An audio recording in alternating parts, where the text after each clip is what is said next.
네, 안녕하세요. 7월 12일 금요일 새벽 기도회 시작하겠습니다. 기도하겠습니다.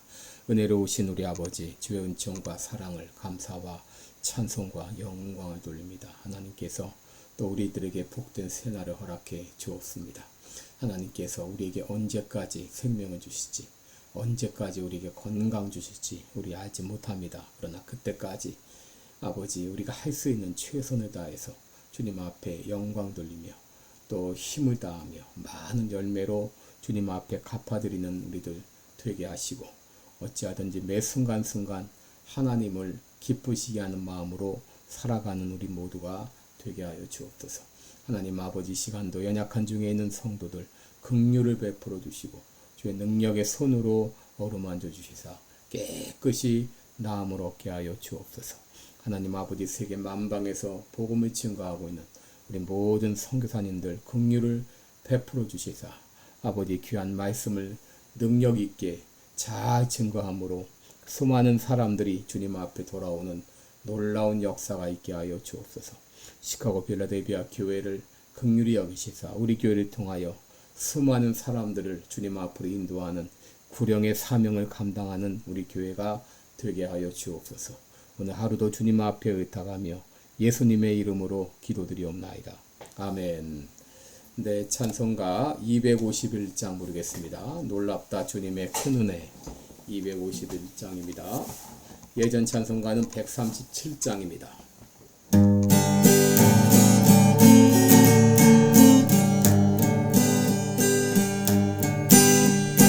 놀랍다 주님의 큰 은혜, 우리의 죄를 속하시려 갈보리 십자가 위에서 어린 양 보혈을 흘렸네. 주의 은혜 우리의 죄를 다 씻었네.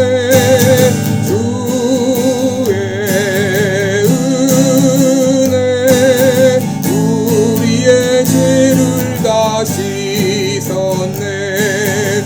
죄악은 성난 파도같이 우리 영혼을 위협하나 헤아릴 수 없는 주님 십자가에서 보이셨네.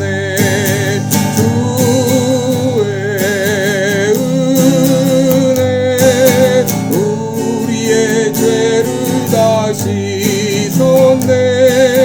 주의 은혜 우리의 죄를 다 씻었네. 죄악에 물든 영혼들을 믿는 자에 씻으시네. 지금도 흐르는 눈보다 너희의 씻으라. 주의 은혜 우리의 죄를 다 씻었네. 주의 은혜 우리의 죄를 다 씻었네. 이해할 수 없는 은혜를 믿는 자에게 거저주네. 형제여 주 앞에 나와서 거짓체 말고 받으라. 주의 은혜 우리의 죄를 다 씻었네. 주의 은혜 우리의 죄를 다 씻었네.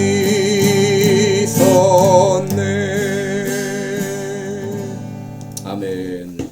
네, 우리 오늘은 마태복음 9장 14절부터 17절까지 보겠습니다. 마태복음 9장 14절로 17절까지 제가 봉독해 드립니다. 그때 요한의 제자들이 예수께 나와 가로되 우리와 바리새인들은 금식하는데 어찌하여 당신의 제자들은 금식하지 아니하나이까? 예수께서 저희에게 이르시되 혼인집 손님들이 신랑과 함께 있을 동안에 슬퍼할 수 있느냐? 그러나 신랑을 빼앗길 날이 이르리니 그때는 금식할 것이니라.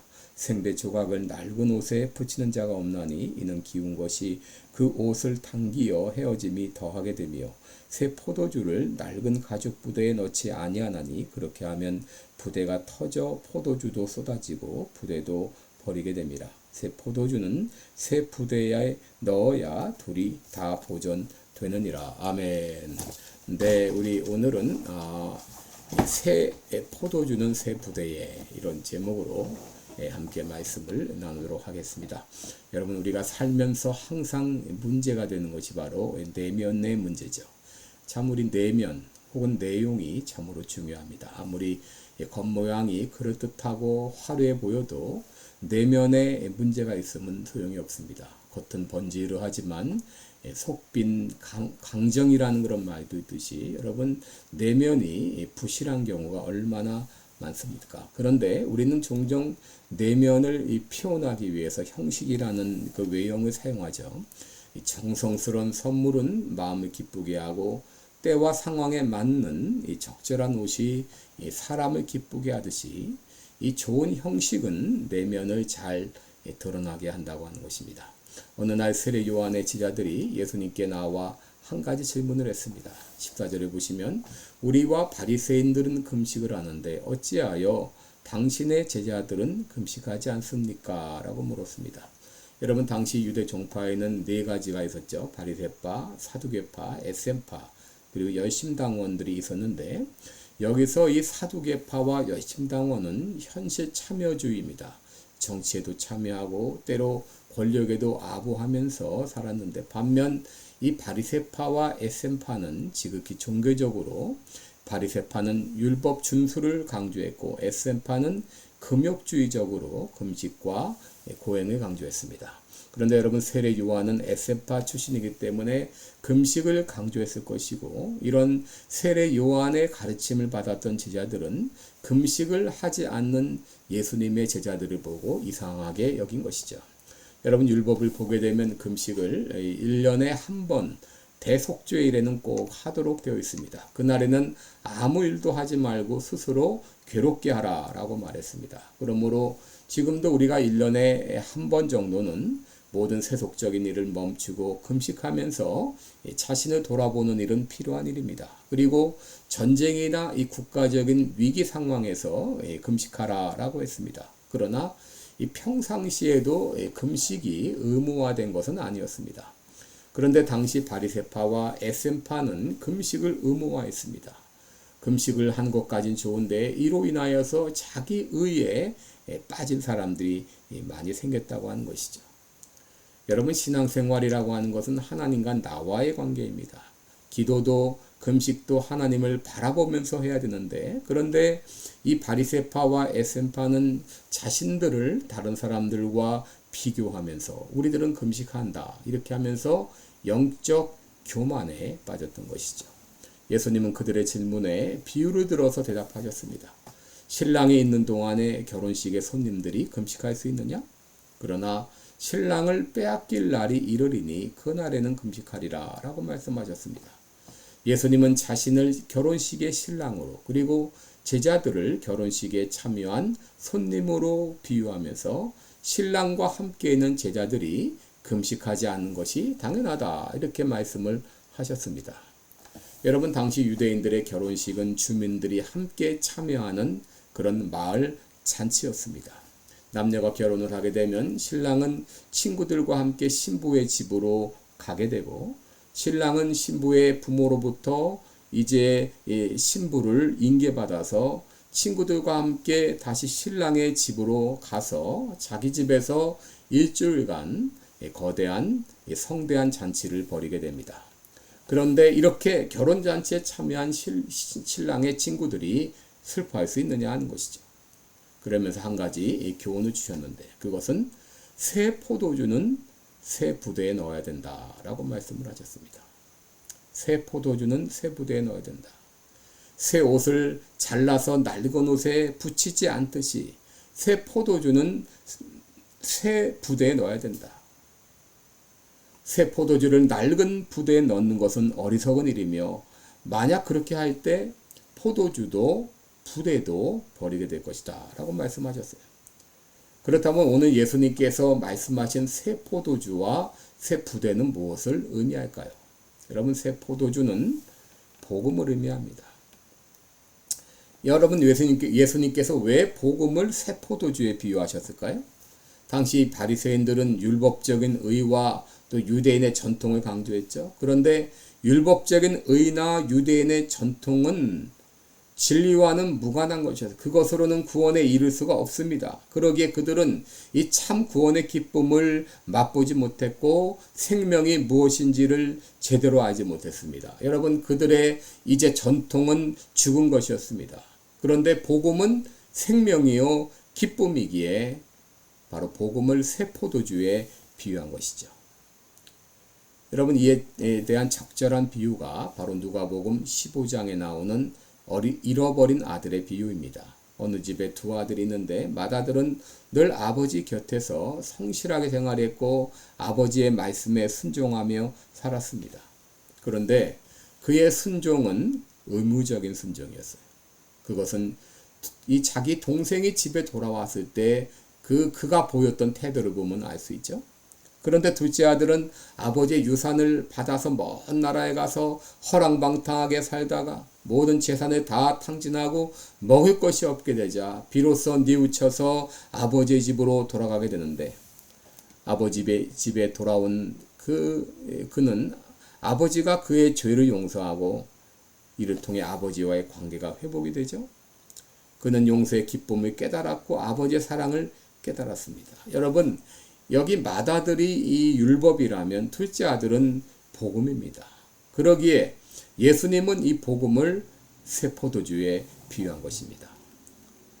고린도후서 5장 17절에 누구든지 그리스도 안에 있으면 새로운 피조물이라 그랬는데, 여러분, 우리가 그리스도 안에 있을 때 새로운 피조물이 됩니다. 새로운 피조물이 되면 새 노래를 부르게 되고 새 영을 받게 되고 새 이름을 갖게 되고 그리고 새 하늘과 새 땅을 바라보며 살아가게 되죠. 시편 40편 3절에 보면 하나님께서 내 입에 새 노래를 주셨다라고 말합니다. 이사야 43장 19절에는 하나님께서 새 일을 행하신다라고 말하고, 에스겔 11장 19절에는 하나님께서 새 신, 새 영을 주시겠다고 말합니다.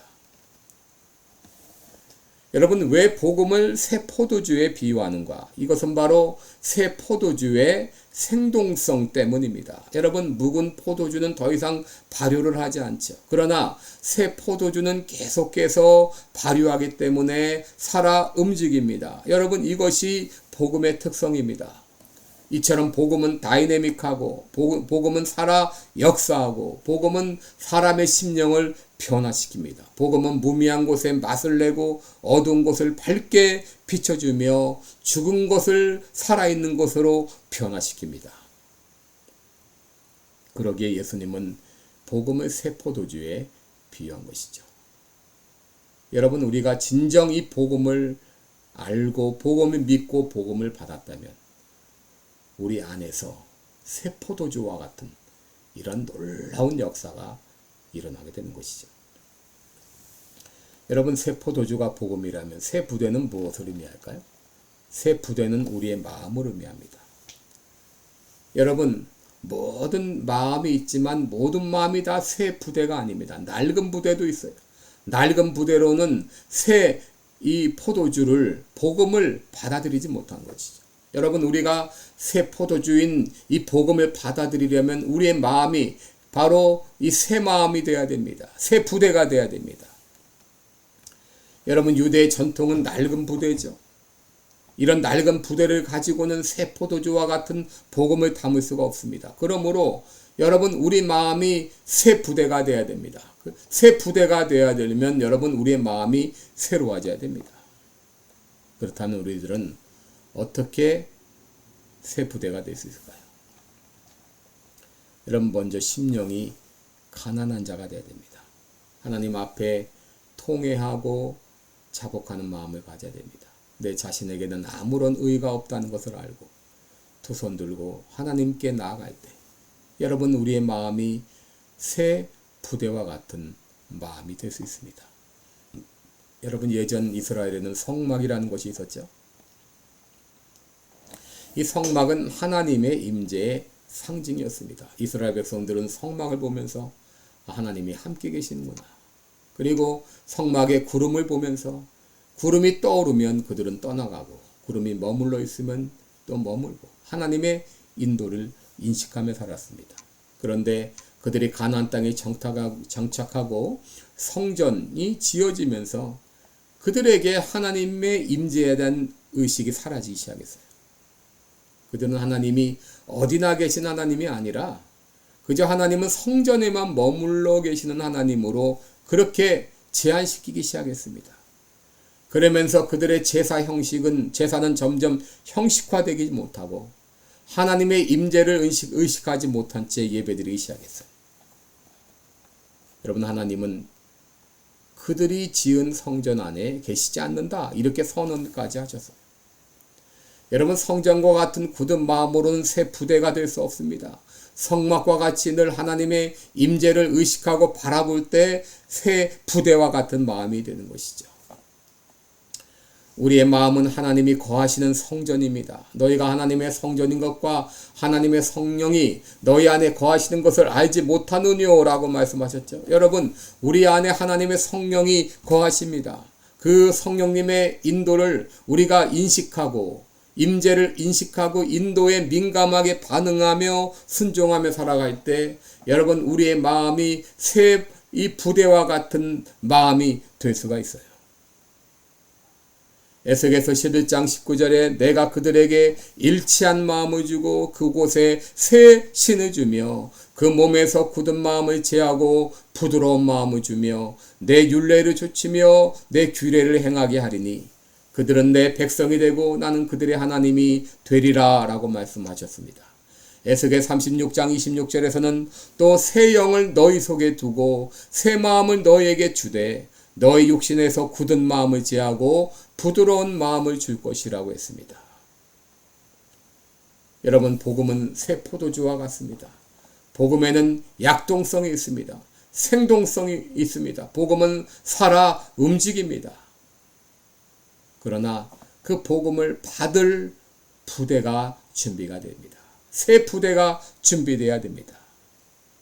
내 마음이 새 부대가 되게 하여 주옵소서. 우리 안에 이제 굳은 마음을 제하고 부드러운 마음이 되어야 되겠습니다. 오늘 이 아침에 여러분 이렇게 기도하시기 바랍니다. 나에게 주님을 갈망하는 마음을 주옵소서. 집 나간 아들같이 망하게 된 나를 포기하시고 이 시간 주를 간절히 찾게 하시고 내 심령이 새롭게 되게 하여 주옵소서. 내 마음을 갈아엎어서 옥토와 같이 되게 하소서. 그리하여 새 포도주와 같은 복음의 능력을 경험하게 하옵소서. 오늘 이 아침에 이렇게 기도하시기 바랍니다. 기도하겠습니다. 은혜로우신 우리 아버지, 주님 앞에 감사와 찬송과 영광을 돌립니다. 하나님 아버지, 내 마음을 갈아엎어 주옵소서. 내 굳은 마음을 제하여 주옵소서. 내 마음을 기경하여 주옵소서. 그리하여 새 부대가 되어서 새로운 포도주와 같은 복음을 받아들여 복음의 능력을 경험하며 살아가는 우리들 되게 하여 주옵소서. 감사드리며 예수님의 이름으로 기도드리옵나이다. 아멘. 네, 여러분 오늘도 복된 하루 되시기를 주님의 이름으로 축원합니다. 고맙습니다.